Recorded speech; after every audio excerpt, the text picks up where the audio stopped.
Meu nome é Thiago Castro, eu sou ligante, né, da Liga de Emergência, né, e Trauma da UNB, e agora eu vou falar um pouquinho sobre o suporte básico à vida, principalmente voltado aos adultos, né.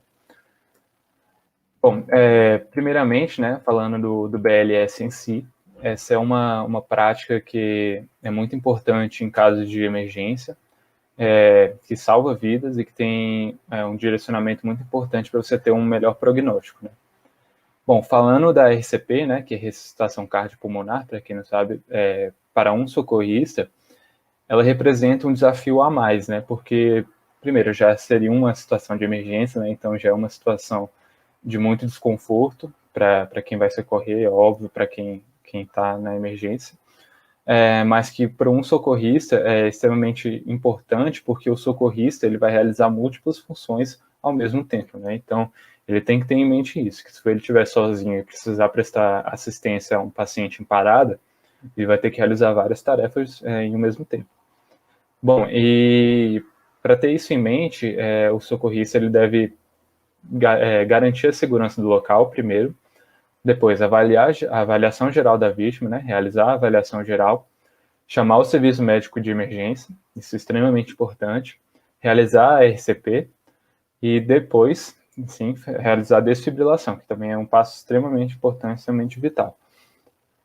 Certo? Então, o primeiro passo que seria a segurança do local. Bom, a segurança do local é importante, óbvio, para a RCP com uma pessoa, mas isso daí independe do número de pessoas, né? A segurança do local é fundamental e muitas pessoas deixam passar batido.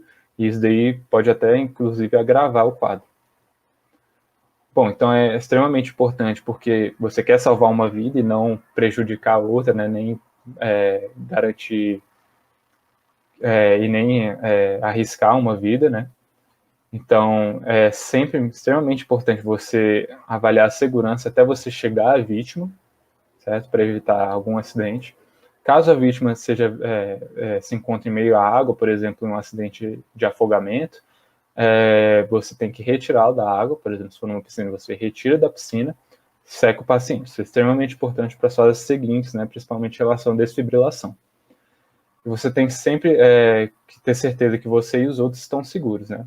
E um quadro muito importante são nesses acidentes automobilísticos relacionados a poste, né, em que você tem derrubada de poste de energia ou de centro de energia, e que os fios de alta tensão ficam expostos na rua. Então, esse daqui, com certeza, não é um ambiente seguro para realizar a RCP.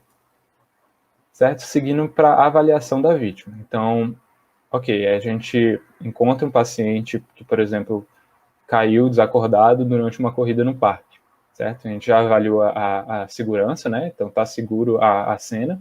Agora a gente vai avaliar a vítima. Então a gente quer saber se a vítima está em parada cardiorrespiratória, certo? Para isso a gente vai avaliar 3 pontos, certo? A via aérea, a respiração e a circulação. Esses 3 pontos são extremamente importantes na avaliação e eles são feitos basicamente simultaneamente, né? Durante a avaliação da vítima. Porém, quando você vai realizar a RCP, isso eu vou chegar um pouco mais na frente, você inverte essa ordem, né? Então você coloca a circulação em evidência, que é extremamente importante para garantir a perfusão cerebral. Essa perfusão seria a possibilidade de chegar sangue ao cérebro, né? Isso daí tem valor prognóstico, então a pessoa, isso daí é o que salva a vida, então você garantir uma circulação é fundamental.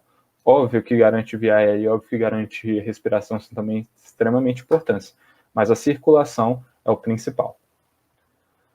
Bom, então na avaliação geral, você quer avaliar algumas coisas, né? Então o primeiro ponto que você vai avaliar é a responsividade do paciente. Então se o paciente responde a estímulos ou não. Então o que você vai fazer é basicamente tocar o ombro do paciente. Pode ser um toque um pouco mais brusco, né? Mas nada relacionado à dor. E chamar por ela. Então, por exemplo, aquele caso do paciente que caiu no parque. Então você vai mexer ele no ombro, né? E vai perguntar, senhor, senhora, tá me ouvindo? Senhor, senhora, certo? Se não tiver resposta, né? Então está responsivo, não tem resposta. Depois você vai checar se há respiração, né? Então é o segundo ponto que você vai ver para avaliar uma parada cardiorrespiratória. Então avaliar a respiração, se você verifica movimentos respiratórios, é extremamente importante. Caso ela não apresente respiração, ou caso ela apresente chamados gasps agônicos, que seriam quase reflexos, né, de respiração, mas que não caracteriza uma respiração efetiva, você vai considerar que o paciente está em parada cardiorrespiratória e vai iniciar as compressões. Certo? Bom, antes de iniciar as compressões, é extremamente importante, esse é um passo que muitas pessoas esquecem, que é chamar a ajuda médica. Isso é extremamente importante, principalmente se você estiver sozinho, né, no caso de RCP para um paciente. Então, você avaliou a segurança da cena, você avaliou que o paciente não está responsivo, não tem respiração, você vai chamar ajuda médica, certo? Então, sempre, se você estiver sozinho, chamar durante a avaliação. Caso você esteja com outras pessoas, você vai delegar as funções. Então, você tem que ser bem claro. Então, você vai chegar para uma pessoa só e falar: você está responsável por chamar o SAMU. Você está responsável para ir atrás do DEA, que é o desfibrilador. Eu vou chegar um pouco mais na frente para falar. E é sempre importante você não deixar a vítima sozinha, né, na cena. E por que é importante sempre você chamar a emergência, né? Porque a compressão em si, ela não vai resolver a parada, né? Ela é importante para garantir a circulação, né? Enquanto o coração está parado, mas não vai ser ela que vai reverter. Então você precisa da desfibrilação. Então você precisa do desfibrilador. E além disso, você precisa dos cuidados após a desfibrilação, né? O paciente que teve uma parada, ele pode ter algo mais grave, né? Algum distúrbio isquêmico, por exemplo.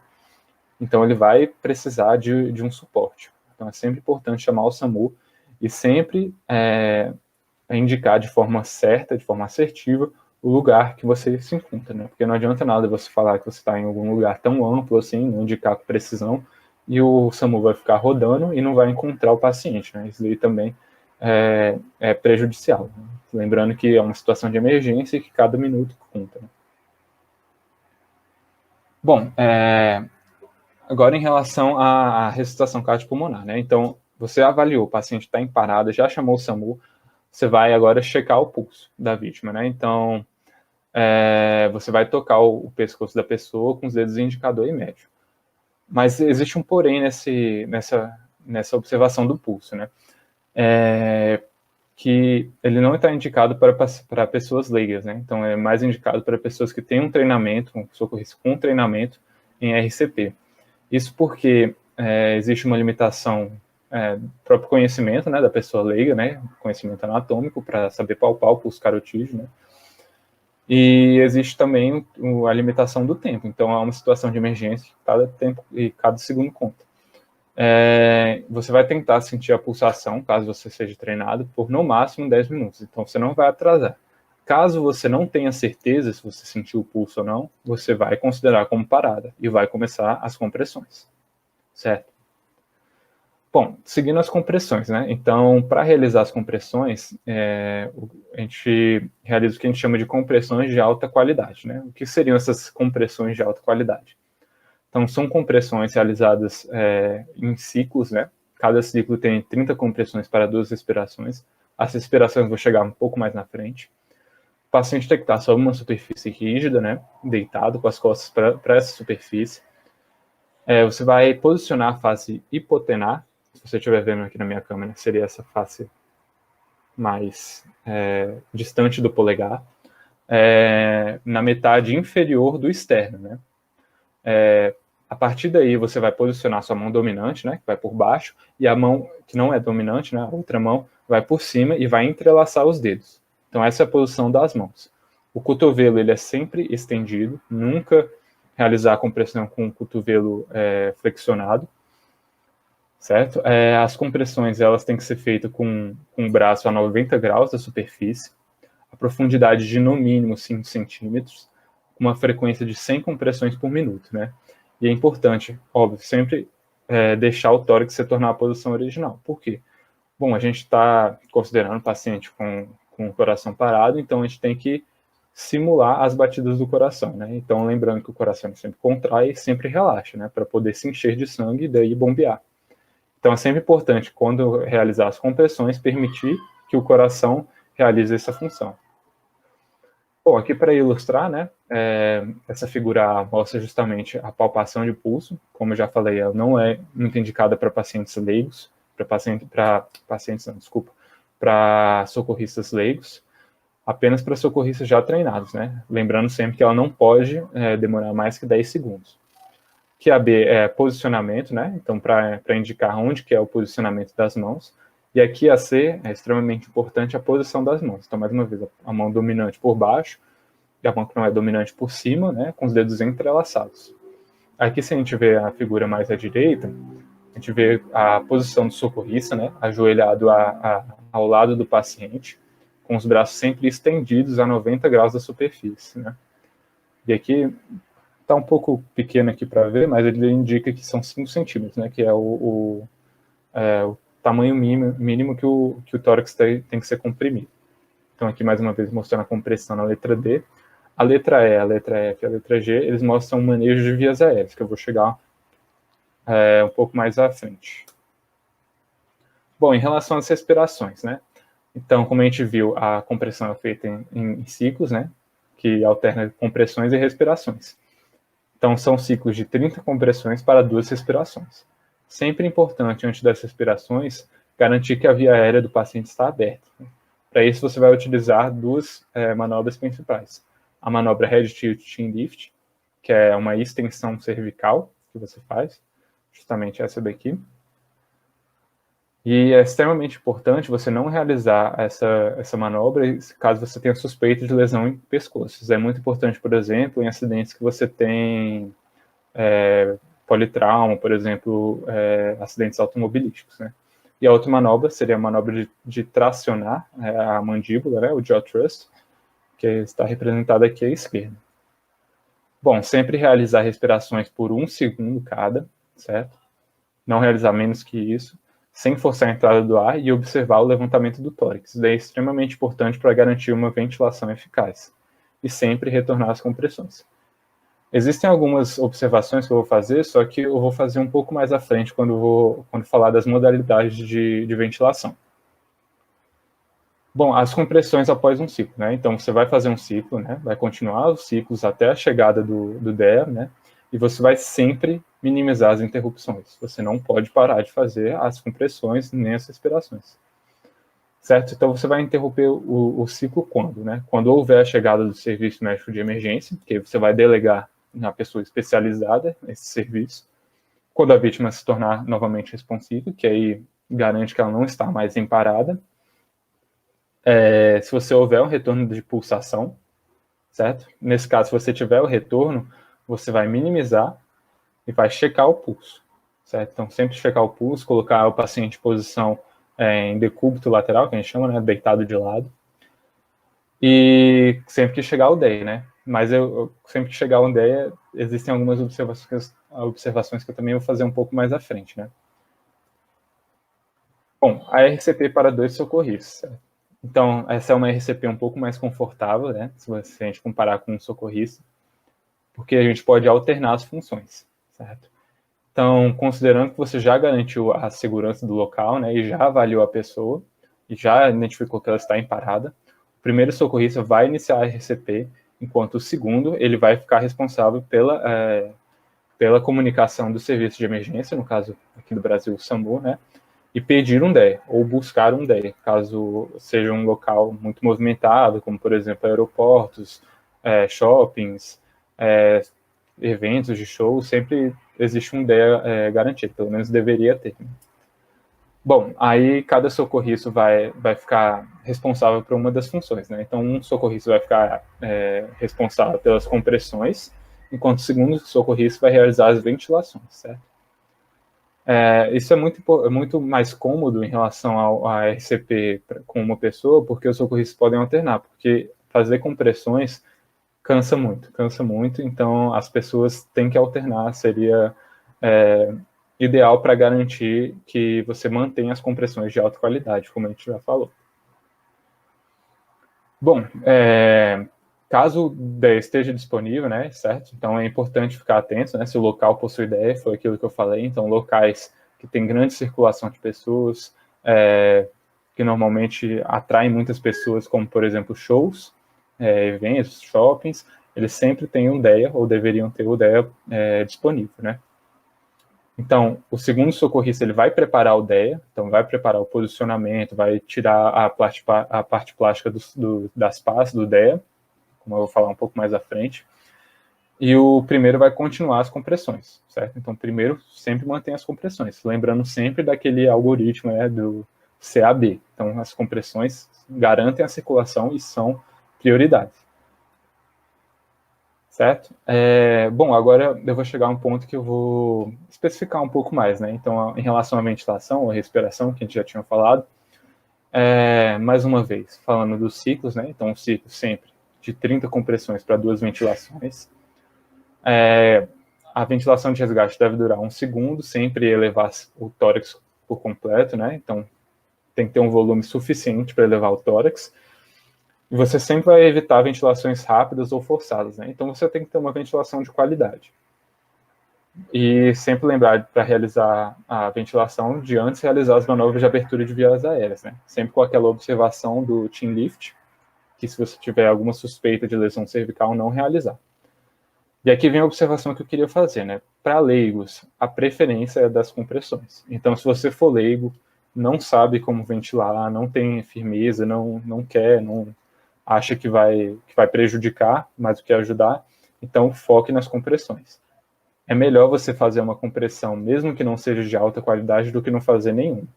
Então, é muito importante realizar as compressões. Então, se você não está apto a fazer as ventilações, faça as compressões, foque nas compressões. Já existem estudos que apontam que a falta de compressão piora o prognóstico, né? Piora o desfecho, aumenta a mortalidade, então as pessoas morrem mais. E estudos em que você teve somente a compressão e a ventilação para leigos não demonstrou tanta diferença, né? Então, realmente focar em compressão. Aqui, mais uma vez, a manobra de head tilt, né, chin lift, para abertura de vias aéreas. E agora as modalidades de ventilação, né? Então, uma das modalidades preferidas, né, no caso de RCP com uma pessoa, seria a ventilação boca-máscara, né, que é realizada com esse dispositivo chamado Pocket Mask, que eu vou mostrar mais à frente, vou exemplificar mais à frente como que é feito, né. A ventilação, ela sempre deve ser realizada, né, no caso, óbvio, se você for treinado, mais uma vez, 30 compressões para 2 ventilações de 1 segundo cada, e usar as manobras de head tilt ou chin lift, ou caso de jaw thrust, se você tiver uma lesão cervical. Muito importante essa observação, né? Vedação completa. Mostrando na figura aqui, é sempre importante cobrir tanto a boca quanto o nariz e garantir que tanto a parte de baixo quanto a parte de cima esteja vedada. Isso é extremamente importante porque muitas vezes você pode achar que está oferecendo uma ventilação adequada, mas, por exemplo, está vazando por baixo ou por cima. Então, você não oferece uma ventilação. E quando você para as compressões para fazer a ventilação, você tem que garantir que a ventilação é boa, porque você está perdendo tempo de compressão, certo? Bom, a outra modalidade, ela é muito utilizada para RCP com 2 pessoas, que seria a ventilação bolsa-válvula-máscara, que é um dispositivo que também vou mostrar mais à frente, certo? Então, uma pessoa vai ficar responsável pelas compressões de alta qualidade e uma pessoa vai ficar responsável pela ventilação, podendo alternar. E a pessoa que ficar responsável pela ventilação vai utilizar esse dispositivo, certo? Mostrando aqui, a pessoa sempre fica posicionada atrás, apesar de aqui na figura temos 3 pessoas realizando, né, RCP, uma na compressão e 2 na ventilação, mas a pessoa sempre vai estar posicionada atrás do paciente, atrás da cabeça do paciente, garantindo a vedação completa. Aqui no caso ele forma um C e um E, né? Aqui na parte de baixo um E e a parte de cima um C, sempre garantindo a vedação completa. E aqui essa é a bolsa, né? Então você vai pressionar a bolsa, vai gerar um fluxo de ar e isso vai permitir a ventilação do paciente, certo? Lembrando sempre das características de uma ventilação bem feita, com tórax expandindo, verificando a vedação, com a vedação completa e com duração mínima de 1 segundo. Bom, agora eu cheguei na parte do DEA, né? Então, o DEA, o que significa a sigla, né? O DEA é o desfibrilador externo automático, certo? Que nada mais é do que um desfibrilador mesmo, né? Que a gente vê muito em filme, série, que seriam aquelas pás que a gente usa para dar choque. Entretanto, esse é um pouco diferente daquele que a gente está acostumado a ver em algumas séries médicas, porque ele foi feito justamente para leigo, para a pessoa que não tem formação médica ou que não tem uma formação na área da saúde, saber utilizar. E por que ele é de fácil manejo? Assim? Porque ele é um equipamento que o próprio computador que ele possui dá as instruções para a pessoa realizar a desfibrilação, certo? Então, como que funciona o DEA? Então, o DEA apresenta duas pás, ele vai gerar um fluxo de energia, né? Vai gerar uma corrente elétrica.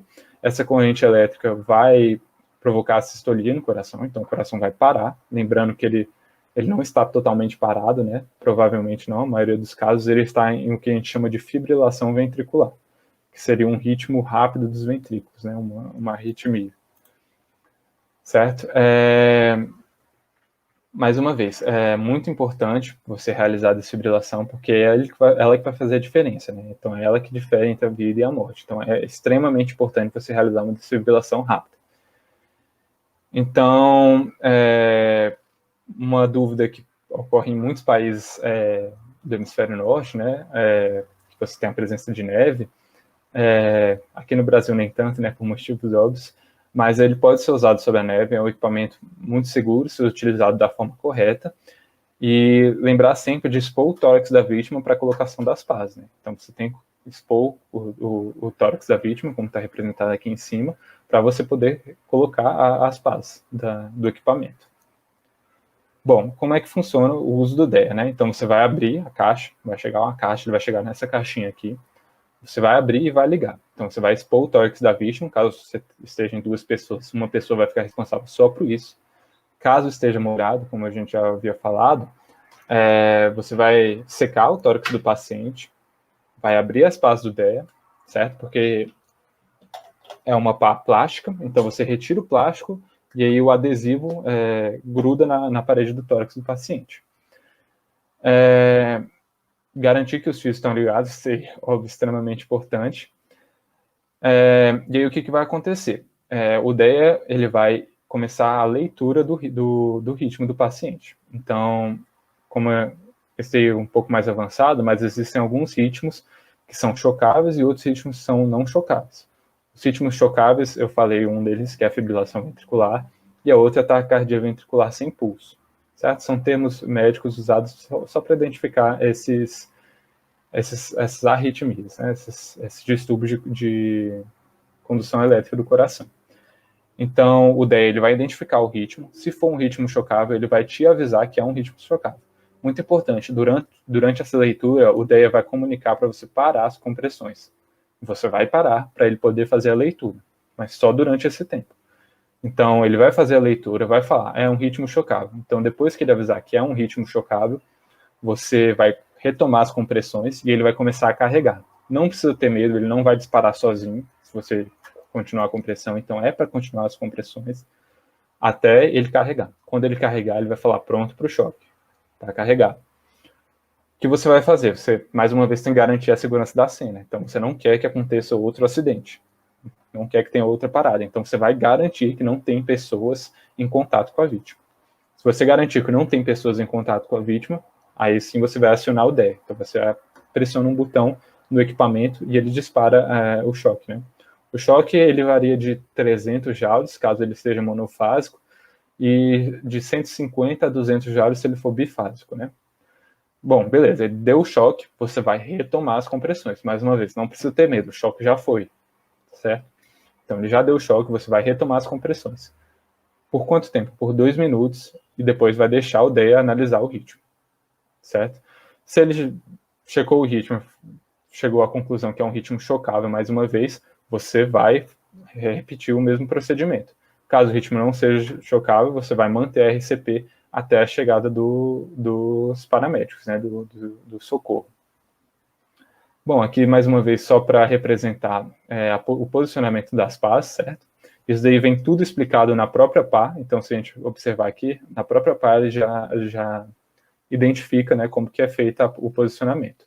Essa posição chama anteroapical, né, e é sempre importante garantir que a corrente vai passar pelo coração.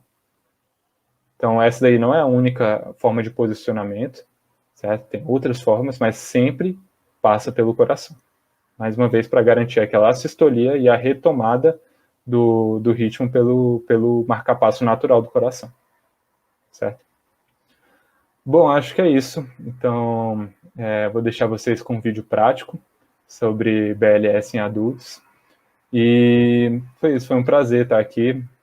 Queria agradecer a paciência de cada um por assistir. Muito obrigado. Se você vê uma pessoa caída na cena, ou em qualquer lugar, você tem que primeiro garantir a sua segurança. Depois que isso está garantido, né, estabelecido, que você conseguiu sinalizar, você pode abordar a vítima. Ou a pessoa, né? No caso, você não sabe se ela ainda é uma vítima. Então você tem que ver se ela está responsiva. Então você vem, senhor, você pode ser um pouco assim, ter um pouco de tato mais forte, mas não precisa causar dor. Se ele não responder, você agora vai ir para segunda fase, que é basicamente ver a respiração dele, o pulso e chamar por ajuda. Então você, caso você esteja com o celular, né, é só você pegar o celular e já colocar para discar 192 e colocar no Viva Voz, enquanto você tá checando o pulso e a respiração. Então tá, você vai vir aqui, você tem que despir o paciente. Aí você vai colocar o ouvido aqui pra ver se você consegue escutar. E vai colocar aqui, ó, a mãozinha pra checar o pulso. E enquanto você vê o abdômen pra ver se ele sobe ou não, por causa da respiração. Se ele não tiver, você então já tá ligando pro 192, que é muito importante você chamar por ajuda. Não demora pra fazer isso, porque é eles que vão garantir a segurança do paciente. Você não vai conseguir fazer isso por muito tempo. Então é muito importante que eles sejam acionados o mais breve possível pra chegar a ajuda. Então tá, basicamente agora a gente vai começar o RCP, que basicamente você vai chegar no centro daqui do externo, né? Mais pro final, na verdade. Aí você vai colocar a mão com essa parte aqui que eu esqueci o nome, apoiada pra baixo. Você tem que garantir uma posição bem estável, ou seja, você não pode estar assim ou assim, porque às vezes na cena tem muita gente, pode esbarrar em você e você não quer que o RCP seja interrompido. Então você vai começar agora com pressões de 30 compressões por 2 respirações. Se vocês não tiverem um pocket mask, que é uma máscara de bolso, vocês não precisam fazer respiração boca a boca, mas a gente fala que é bem importante. Então se você conhece a pessoa, faz. Mas assim, se você não conhece, você não precisa fazer, porque você pode ser exposto, ainda mais agora nessa situação, imagina, a pessoa às vezes tem coronavírus, você pode pegar, pode passar pra sua família, enfim. Então tá, você tem que abaixar de 5 a 6 centímetros no tórax. Então você vai chegar e vai fazer.